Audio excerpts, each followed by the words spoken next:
अब इलिस्ट्रेशन 8 में ना थोड़ा सा ध्यान से समझ मतलब कॉन्सेप्ट को समझना है कि इसमें करना क्या है आपको। क्वेश्चन बहुत इजी है, बस थोड़ा सा ध्यान से देखें। It was agreed to calculate the value of goodwill. क्या कैलकुलेट करना है इस क्वेश्चन में भी? Value of goodwill of a firm at 3 years purchase of the weighted average profit. तो इस क्वेश्चन में भी क्या चाहिएंगे हमें? पिछले 4 सालों के प्रॉफिट का वेटेड एवरेज प्रॉफिट निकालना है एक तो, और number of year of purchase कितना दिया हुआ है? 3। तो फॉर्मूला आपका वही रहेगा, goodwill equal to weighted average profit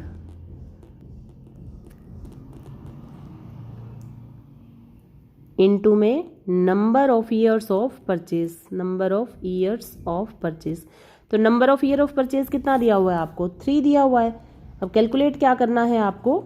weighted average profit, ठीक है। और यहाँ क्या दिया हुआ है कि हमें वेट ऑलरेडी गिवन है। 2012 को 1 देना है, 13 को 2, 14 को 3 और 2015 को 4। तो ये वेट जो है ऑलरेडी गिवन है आपको। प्रॉफिट दिए हुए हैं इन चारों सालों के 31 मार्च 2012 के 20,200, 2013 के 24,800 और 2014 के 20,000 और 2015 के क्या है? 30,000। देखिए प्रॉफिट हर साल इंक्रीज हो रहे हैं ना। यहाँ पर आपका 2014 में कम हो रहे हैं, लेकिन इसने बोल दिया कि वेट ऑलरेडी दे दिए इसने, ठीक है, कि वे हमें दिखाना ही है, वेटेड एवरेज से ही करना है क्वेश्चन। तो हमने इसको अच्छा अभी देखेंगे आगे। तो इसमें क्या बताया? इसमें बताया हुआ है कि ऑन ए स्क्रूटिनी, जांच करने पर, ऑफ द अकाउंट्स की जब जांच पड़ताल की गई तो ये मैटर हमारे सामने रिवील होता है, प्रदर्शित होना कि प्रदर्शित हुए, हमारे सामने आए। क्या? फर्स्ट, 1 दिसंबर 2013 को एक मेजर रिपेयर की गई थी प्लांट की। कितने की? 6,000 की। Which amount was charged to revenue. इसको क्या मान लिया गया? रेवेन्यू एक्सपेंसेस मान लिया। और 2 तरह के खर्चे होते हैं, रेवेन्यू एक्सपेंसेस और कैपिटल एक्सपेंसेस। रेवेन्यू एक्सपेंसेस को कहाँ दिखाया जाता है? प्रॉफिट एंड लॉस अकाउंट में। और कैपिटल एक्सपेंसेस को कहाँ दिखाया जाता है? बैलेंस शीट में, ठीक है। जैसे हम एसेट वगैरह परचेज करते हैं तो वो कौन से एक्सपेंसेस होते हैं? कैपिटल। और जो सैलरी दी, ऑफिस का रेंट दिया, लाइटिंग का खर्चा दिया, स्टेशनरी के खर्चे किए, वो सब कौन से एक्सपेंसेस है? हमारे रेवेन्यू। तो वो कहाँ दिखाए जाते हैं? प्रॉफिट एंड लॉस अकाउंट में। तो इसने ये कहा, ये जो 6,000 का प्लांट का रिपेयर किया गया था बहुत बड़ा, इसको रेवेन्यू मानकर चार्ज कर लिया, तो कहाँ दिखाया गया होगा इसको? प्रॉफिट एंड लॉस में। कौन सी साइड में? डेबिट साइड में। कितना अमाउंट? 6,000। अब ये आगे क्या कहता है? The paid sum is agreed to be capitalize. इसको क्या करना है? हमने कैपिटल एक्सपेंसेस मानना है। For goodwill calculation subject to adjustment of depreciation. Goodwill की कैलकुलेशन के लिए हमने इस खर्चे को क्या मानना है? ये क्या माना गया है? रेवेन्यू। लेकिन रेवेन्यू नहीं मानना, क्या मानना है इसको? कैपिटल, ठीक है। और इस पर क्या लगाना है? 10% से डेप्रिसिएशन। ये क्वेश्चन नंबर 6 आपने किया था, उसी तरह है ये पॉइंट। तो हम और कौन से मेथड से डेप्रिसिएशन लगेगा? Reducing balance method. ध्यान है आपको 11th में किया था आपने, रिड्यूसिंग बैलेंस मेथड या डिमिनिशिंग बैलेंस मेथड भी बोलते हैं इसको, रिड्यूसिंग बैलेंस को, ठीक है। तो इसको भी, इस पॉइंट को हम होल्ड करते हैं। अगले पॉइंट को देखते हैं क्या बोला हुआ है। Closing stock for the year ended 31 March 2013 over valued bye 2,400। 2013 31 मार्च 2013 का जो क्लोजिंग स्टॉक था वो 2,400 रुपये से क्या हो गया? ज़्यादा दिखा दिया। उसकी वैल्यू क्या दिखा दी? ज़्यादा दिखा दी। थी नहीं लेकिन दिखा दी। तो प्रॉफिट पर इफेक्ट आएगा उसका, उसको भी हम देखेंगे कैसे। और टू कवर मैनेजमेंट कॉस्ट, प्रबंध के जो एक्सपेंसेस थे, खर्चे थे एनुअल, हर साल होने वाले 4,800 रुपये, should be made for the purpose of goodwill valuation. प्रबंध के जो खर्चे हैं हर साल 4,800, उनको भी हमने गुडविल कैलकुलेट करते हुए ध्यान में रखना है। अब देखिए स्टेटमेंट एक बार हिंदी में यहाँ देख लीजिए कि हमें प्रॉफिट दिए हुए हैं 2012, 13, 14 और 15। वेटेड एवरेज मेथड यहाँ यूज़ करना है। और वेट इनके ऑलरेडी गिवन है, इनके प्रॉफिट्स भी गिवन है। उस प्रॉफिट में ये 3 एडजस्टमेंट करनी है हमें, ठीक है। 3 एडजस्टमेंट करने के बाद जो प्रॉफिट आएंगे ना 4 सालों के, फिर एवरेज निकाल, फिर वो वेटेड एवरेज मेथड आपने इस पर अप्लाई करना है। सबसे पहले ये एडजस्टमेंट करनी है, तो हम सबसे पहले वो एडजस्टमेंट लेंगे जो हर साल माइनस होनी है, ठीक है। तो थर्ड वाले पॉइंट को देखो, जो मैनेजमेंट की कॉस्ट है 4800, ये हमारा रेवेन्यू एक्सपेंसेस है और ये प्रॉफिट एंड लॉस के डेबिट में दिखाया जाना चाहिए, नहीं दिखाया गया था, ये हर साल दिखाया जाना चाहिए। इसका मतलब क्या हुआ कि हर साल के प्रॉफिट क्या हो जाएंगे, कम हो जाएंगे। तो जितने प्रॉफिट इन्होंने दिए हैं हम पहले उनको लिखेंगे, 12 का, 13 का, 14 का और 15 का, 4 साल लिख लिए हमने, प्रॉफिट लिख लिया इनका जो गिवन है आपको। अब उसमें से less charge for management cost, कौन सा एक्सपेंसेस है ये, रेवेन्यू एक्सपेंसेस, और दिखाया जाना है तो कहाँ दिखाया जाएगा, प्रॉफिट एंड लॉस अकाउंट में, ठीक है। तो प्रॉफिट एंड लॉस अकाउंट में इसको दिखाया जाना है। तो हर साल के प्रॉफिट क्या हो जाएंगे, इसकी वजह से कम हो जाएंगे। तो हर साल हम क्या करेंगे, 4800 हर साल का खर्चा है, नॉर्मल खर्चा है बिजनेस का, तो कम कर दीजिए प्रॉफिट्स को। 20,200 में से 4800 4800 माइनस किए तो ये आ गया, यहाँ ये माइनस के 20, तो ये माइनस कर देंगे इसको, ठीक है। तो हमने थर्ड एडजस्टमेंट सबसे पहले ले ली, क्योंकि हर साल माइनस होनी है, तो प्रॉफिट हर साल के इतने खर्चे से क्या हो गए, कम हो गए। फिर इसके बाद हम आ जाते हैं ये प्लांट वाले केस में। प्लांट वाला केस ये वही है जो 6th क्वेश्चन में आपने किया था, 6th इलिस्ट्रेशन में, ठीक है। क्या किया था वहाँ पर, जैसे हमें ये दिया हुआ है कि भाई प्लांट का मरम्मत का कार्य किया गया और 6000 रुपये उस पर क्या हुआ, खर्चा हुआ। कहाँ दिखा दिया था, प्रॉफिट एंड लॉस अकाउंट की डेबिट में। तो प्रॉफिट क्या हो गया, ये दिखाना नहीं था वहाँ पर, ठीक है। तो 2000 ये है आपका 1 दिसंबर 2013 को ये खर्चा हुआ, तो ईयर कौन सा चलेगा हमारा, 1 दिसंबर 2013। तो ये वाला ईयर एंड कब हो रहा होगा, 31 मार्च 2014।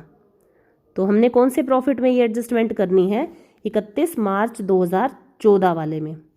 तो 2014 का जो प्रॉफिट है, ये खर्चा प्रॉफिट एंड लॉस अकाउंट के डेबिट में दिखा दिया, नहीं दिखाना था, ये कैपिटल एक्सपेंडिचर मानकर बैलेंस शीट में दिखाया जाना था, पर प्रॉफिट एंड लॉस में दिखा दिया डेबिट साइड में।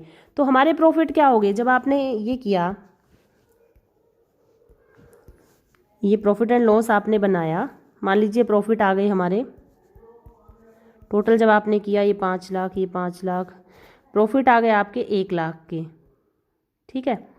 और ये जो प्लांट रिपेयर थी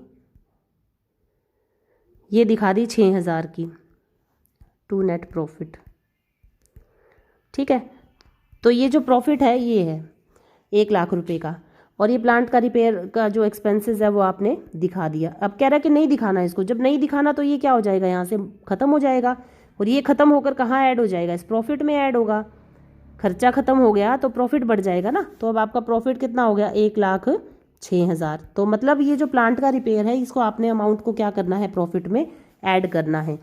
ये देखिए यहाँ प्रॉफिट आपका 2014 में मैंने बताया कि इसको लेंगे, तो ये 6000 के जो capital expenditure charged to revenue, क्या कर देंगे, इसको ऐड कर देंगे, ठीक है। प्रॉफिट अब आपका बढ़ जाएगा 6000 से, क्योंकि ये खर्चा दिखाया ही नहीं जाना चाहिए था। तो अब आपने एडजस्टमेंट करने के बाद ये 4 साल के प्रॉफिट अब आपके ये बनेंगे। दूसरी बात क्या बताया कि इसको हमने दिखाना तो नहीं है, लेकिन इसको हमने बैलेंस शीट में दिखाना है कैपिटल एक्सपेंडिचर मानकर, और क्या लगाना है इस पर, डेप्रिसिएशन 10% से, ठीक है जी। कब हुआ था ये रिपेयर, 1 दिसंबर 2013 को। ये रिपेयर कब हुई थी, 1 दिसंबर 2013, और ईयर एंड हो रहा है 31 मार्च 2014 को। कितने महीने बने, दिसंबर, जनवरी, फरवरी, मार्च, 4 महीने का डेप्रिसिएशन तो कौन से ईयर में लगेगा, इस ईयर में, ठीक है। तो निकाल लीजिए 6000 पर कितने परसेंट से, 10% से, कितने महीने का, 4 महीने का। तो ये आ जाएगा आपका 200। डेप्रिसिएशन कितना आया, 200।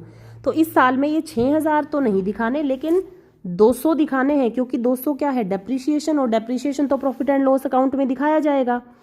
तो अब हम क्या करेंगे, 2014 में 200 रुपये डेप्रिसिएशन के माइनस करेंगे। डेप्रिसिएशन नोट प्रोवाइडेड, जो भी दिखाया नहीं गया था अब दिखाना है इसको। कितना आ गया ये 200, तो डेप्रिसिएशन माइनस कर देंगे। अच्छा 2014 में तो लग गया, अगले साल भी तो डेप्रिसिएशन लगेगा इसके ऊपर। प्लांट ये जो आपका है 6,000 रुपये का, इस पर 4 महीने का तो डेप्रिसिएशन ये हो गया, अगले साल भी तो इस पर लगेगा। और कौन से मेथड से लगेगा, डिमिनिशिंग बैलेंस मेथड से। तो इसकी वैल्यू अब कितनी रह जाएगी, पहले कितनी थी 6,000, 200 रुपये डेप्रिसिएशन लग चुका है 2014 में। 2015 के शुरू में ये इसकी क्या वो रहेगी, 2015 ईयर के लिए क्या वैल्यू होगी इसकी, 5800। डिमिनिशिंग बैलेंस में यही होता है ना कि जो वैल्यू होती है उसमें से उसका डेप्रिसिएशन माइनस कर दो, अगले साल का डेप्रिसिएशन फिर बची हुई वैल्यू पर लगेगा। तो 5800 रुपये पर पूरे साल का लगेगा। यहाँ पर 4 महीने का क्यों लगा था, क्योंकि रिपेयर कब हुई थी, 1 दिसंबर 2013 को। दिसंबर, जनवरी, फरवरी, मार्च, 4 महीने का डेप्रिसिएशन यहाँ पर लगाया था। और अगले साल जो है पूरे ईयर का लगेगा, तो 580, 10% से निकाल लिया, 5800 पर 10% से 580 आ गया। यहाँ भी माइनस कर देंगे हम डेप्रिसिएशन, ठीक है, तो ये हो जाएगा। उसके बाद अगली एडजस्टमेंट, ये 2 एडजस्टमेंट आपको समझ आ गई है। अब थर्ड में क्या है, 31 मार्च 2013 को समाप्त होने वाले वर्ष के लिए अंतिम रहतिये का मूल्यांकन 2400 रुपये, यानी कि जो क्लोजिंग स्टॉक है उसकी वैल्यू 2400 रुपये ज़्यादा लगा दी गई थी। तो 31 मार्च 2013 की बात, यहाँ की बात कर रहा है ये। तो अब आप ये देखिए कि अगर किसी ईयर,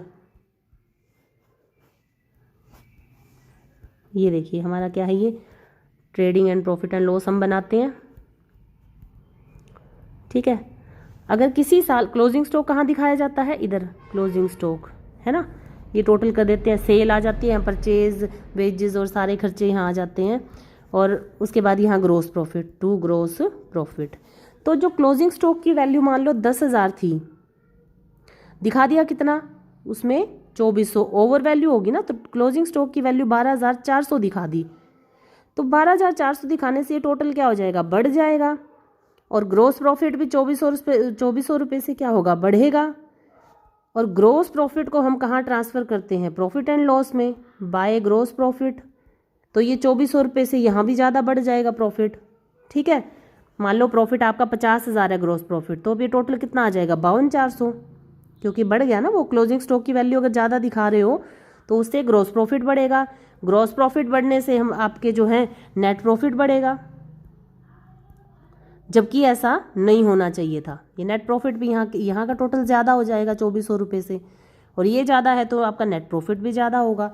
तो नेट प्रॉफिट ज़्यादा नहीं होना चाहिए। तो ये क्या करोगे आप इसके लिए, अगर ये ज़्यादा हो गया है तो इस 2400 रुपये को आप क्या कर दोगे, इसमें से माइनस कर दोगे, ठीक है। तो प्रॉफिट में से, कौन से प्रॉफिट में से, 2013 मार्च 2013 ये वाले में से क्या करोगे, और लेस कर दोगे over valuation of closing stock. क्योंकि ये जो प्रॉफिट है ना 2013 का, ये ज़्यादा दिखाया।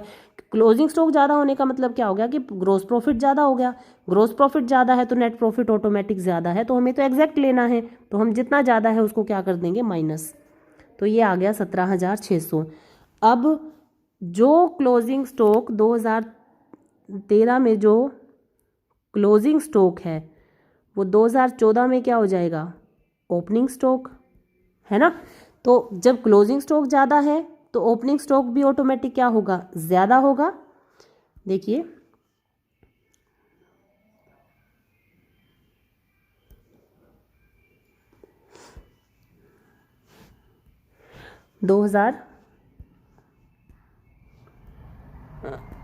ये देखिए अब 2014 की बात कर रहे हैं, वो तो 13 की थी कि यहाँ क्लोजिंग स्टॉक ज़्यादा है, ग्रोस प्रॉफिट ज़्यादा है, फिर ये ग्रोस प्रॉफिट इधर ज़्यादा, नेट प्रॉफिट में तो हमने माइनस कर दिया वहाँ से कि ज़्यादा है तो कम कर दो प्रॉफिट को।